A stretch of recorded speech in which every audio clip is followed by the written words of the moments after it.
Hello दोस्तों, आज हम लेसन नंबर 1 को कंटिन्यू करेंगे। अगर आपने पिछला वीडियो नहीं देखा है तो उसे ज़रूर देखें और ये उसी वीडियो के आगे उसका पार्ट 2 है। Mainframe computers. Mainframe computers have maximum computing power, so they can handle and process very large amount of data quickly. Mainframe computers की जो computing power होती है, मतलब जो calculations होती हैं, इनकी जो power होती है वो सबसे ज़्यादा होती है, इसीलिए ये ज़्यादा डेटा को हैंडल कर सकता है जल्दी से। ठीक है, तो जल्दी से जल्दी ये ज़्यादा डेटा को प्रोसेस कर सकता है। They are most expensive of all the computers, are very big in size. Mainframe computers का जो साइज होता है वो बहुत बड़ा होता है और ये महंगे होते हैं। बाकी जितने कंप्यूटर्स हैं उनमें से ये सबसे महंगे होते हैं। They are generally used in airline reservation system, government organizations, nationalized banks and large corporations. इसे कहाँ यूज़ किया जाता है? एयरलाइन रिजर्वेशन सिस्टम में हम इसको यूज़ करते हैं, गवर्नमेंट ऑर्गेनाइजेशंस होती है वहाँ यूज़ करते हैं। ठीक है, नेशनलाइज्ड बैंक्स, जो बैंक्स हैं जिनको हम नेशनलाइज कर चुके हैं, जो पूरे देश में चलती हैं वहाँ पे, और जो बड़ी बड़ी संस्थाएं होती हैं, लार्ज कॉरपोरेशंस, वहाँ पर भी हम इसे यूज़ करते हैं। But mainframe computer is not as powerful as supercomputer. लेकिन जो मेन फ्रेम कंप्यूटर है सुपर कंप्यूटर जितना पावरफुल नहीं होता है। ठीक है, तो ये है एक मेन फ्रेम कंप्यूटर। नेक्स्ट है सुपर कंप्यूटर। आपने ये नाम सुना होगा, super computer. Supercomputer is a very fast and powerful computer. It is the fastest type of computer with a very high processing speed. It has large data storage. Super computer क्या होता है? ये बहुत fast होता है और powerful होता है। ठीक है, स्पीड ज़्यादा होती है इसकी। It is the fastest type of computer, सबसे ज़्यादा तेज़ कंप्यूटर। ठीक है, और इसकी जो प्रोसेसिंग स्पीड होती है वो सबसे ज़्यादा होती है। It has large data storage. Data storage इसमें सबसे ज़्यादा होती है। जैसे कि यहाँ पे आप देख रहे हैं पिक में, ये है एक super computer. Super computers are very costly. ठीक है, इसीलिए क्या होता है, बहुत महंगे होते हैं and are used for specialised applications. ठीक है, कोई स्पेशल एप्लीकेशंस के लिए हम इसको यूज करते हैं। That require large amount of calculations, जहाँ पे सबसे ज़्यादा कैलकुलेशन की हमें ज़रूरत होती है। Super computers are used in advanced military and scientific applications. ठीक है, इसे हम कहाँ यूज़ करते हैं? मिलिट्री और साइंटिफिक एप्लीकेशंस में। ठीक है, वहाँ पे हम इसको यूज़ करते हैं। अब यहाँ पे हमारा इंट्रोडक्शन ख़त्म होता है, इसके बाद हम नेक्स्ट टॉपिक शुरू करेंगे। तो यहाँ हम स्टार्ट करेंगे computer system. Computer is a machine that can be instructed to carry out sequence of arithmetic और लॉजिकल ऑपरेशंस ऑटोमेटिकली। ठीक है, जैसे कि हमने पहले भी देखा कि कंप्यूटर जो होता है इसमें हम अरिथमेटिक या फिर लॉजिकल ऑपरेशंस करते हैं। Modern computers have the ability to follow generalised set of operations called programmes.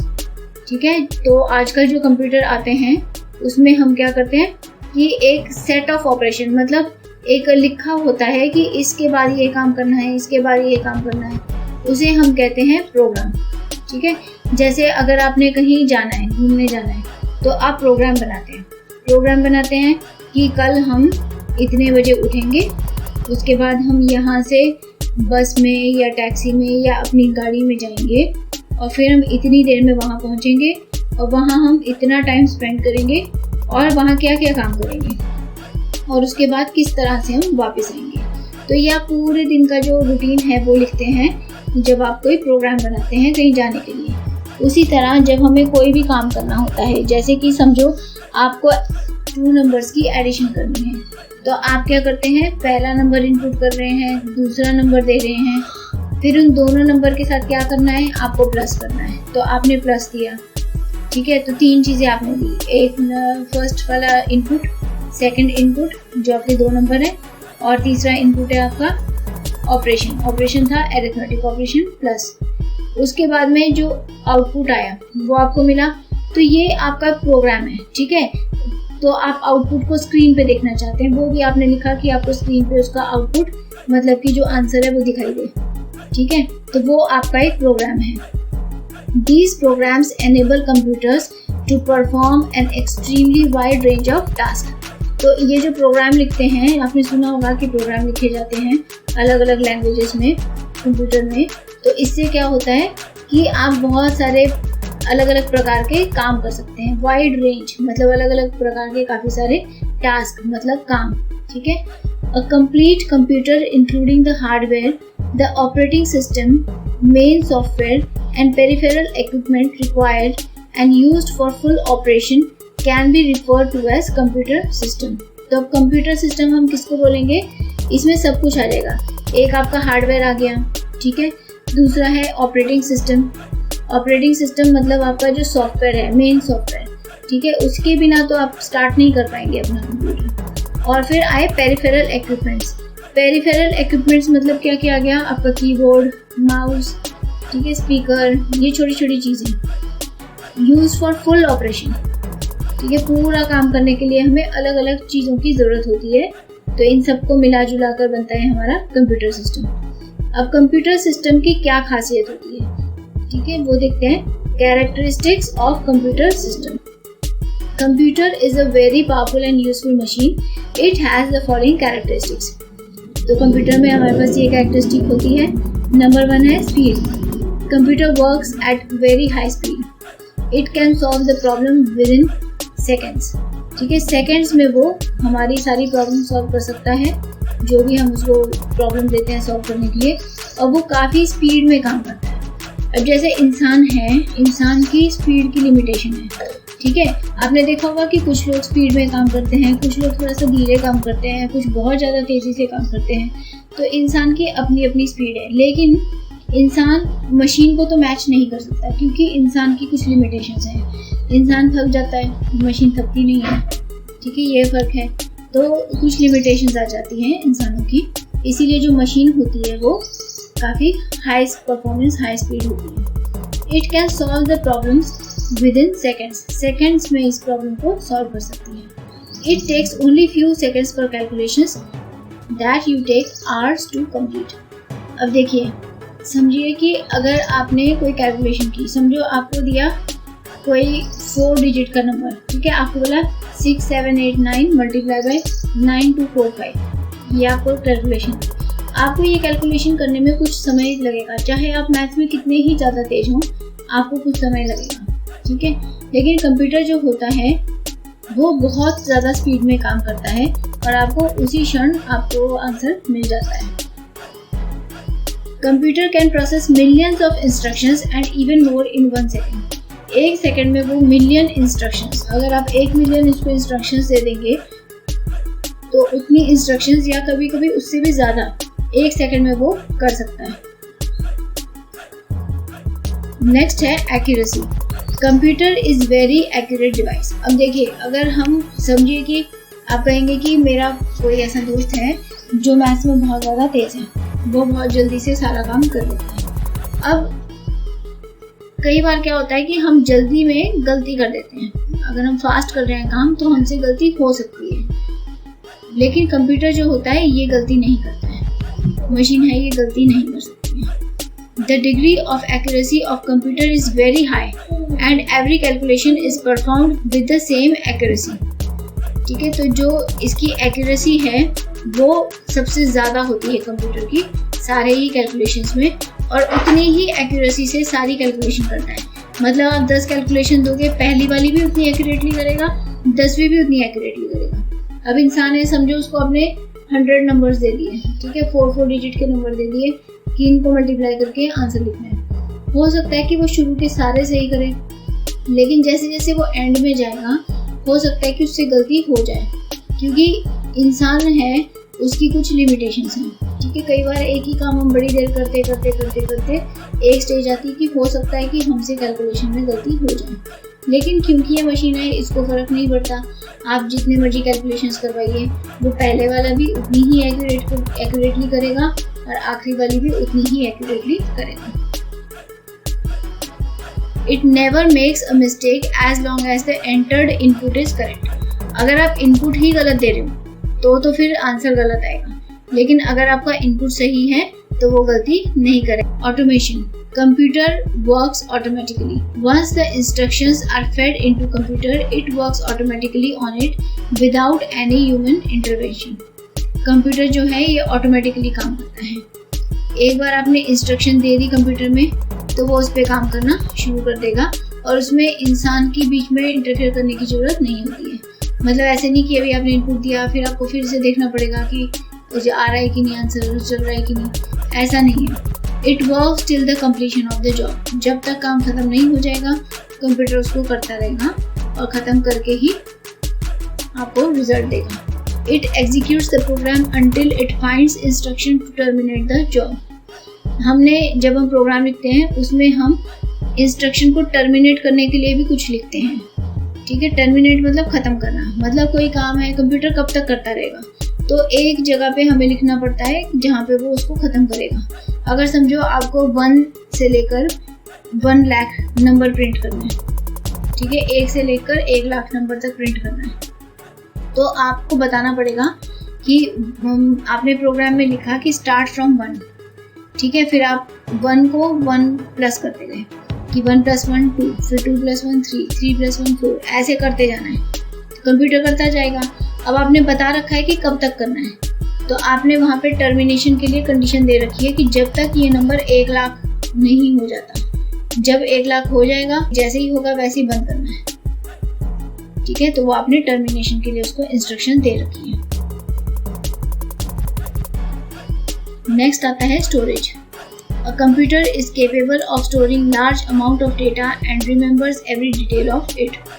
जब आप इसमें कुछ भी एंटर करते हैं, आप उसको स्टोर करते हैं, तो कंप्यूटर जो है उसमें ये क्षमता होती है कि वो बहुत सारा डेटा स्टोर कर सकता है और याद रख सकता है। अब इंसान का कैसे होता है, कई बार हम चीज़ें भूल जाते हैं, पर कंप्यूटर नहीं भूलता है। आप उसको याद रख सकते हैं क्योंकि आप उसको एक फाइल में सेव करेंगे तो डेटा आपका सेव हो जाएगा। The computer has a built-in memory where it stores large amount of data. Computer के अंदर भी एक मेमोरी होती है, जैसे हमारे अंदर ब्रेन होता है, हमारे अंदर मेमोरी होती है, वैसे कंप्यूटर में भी होती है जिसमें ये बहुत सारे डेटा को स्टोर कर सकता है। अब समझो कि आप कोई पासवर्ड बार बार भूल जाते हैं या फिर कुछ चीज़ें हैं जो आप बार बार भूल जाते हैं, वो आप कहीं पे लिख के रखना चाहते हैं, तो आप कंप्यूटर में फाइल बना के रख सकते हैं। उस फाइल को नोटपैड की आप फाइल बना सकते हैं, उसमें आपने सारी डिटेल एंटर करके रखी है। जब भी आपको कुछ चाहिए है, जैसे आपको कोई पासवर्ड किसी चीज़ का याद नहीं आ रहा है, तो आप उस फाइल को ओपन करके देख सकते हैं। कंप्यूटर आपके लिए उसको याद रखेगा पासवर्ड को, क्योंकि वो पासवर्ड उसकी फाइल में सेव है। ठीक है, जब आप फाइल खोलेंगे तो आप पासवर्ड यूज़ कर सकते हैं और फिर से आप क्लोज करके रख सकते हैं अपनी फाइल को। You can also store data in secondary storage devices such as CDs, DVDs and USB pen drives. अब आप डेटा और किस में स्टोर कर सकते हैं, आप CD में डाल सकते हैं, DVD में डाल सकते हैं या फिर पेन ड्राइव में डाल सकते हैं। You can get data whenever required because of its secondary storage. जब भी हमें डेटा की ज़रूरत होती है हम उसे कभी भी ले सकते हैं, क्योंकि सेकेंडरी स्टोरेज मतलब कि हार्ड डिस्क होती है, हार्ड डिस्क में होता है डेटा। उसके बाद होता है डिलीजेंस। डिलीजेंस का मतलब होता है कि कंप्यूटर कई घंटों तक काम कर सकता है। A computer can work continuously for a long time. कई घंटों तक ये काम कर सकता है। इट कैन वर्क 24/7 मतलब पूरे 24 घंटे 7 दिन आप उससे काम करवा लो, वो काम कर सकता है। It never feels bore. अब इंसान का क्या होता है, जैसे हमें कोई काम दिया जाए हम बोर हो जाएंगे या फिर हम थक जाएंगे, तो कंप्यूटर ना तो बोर होता है ना वो थकता है।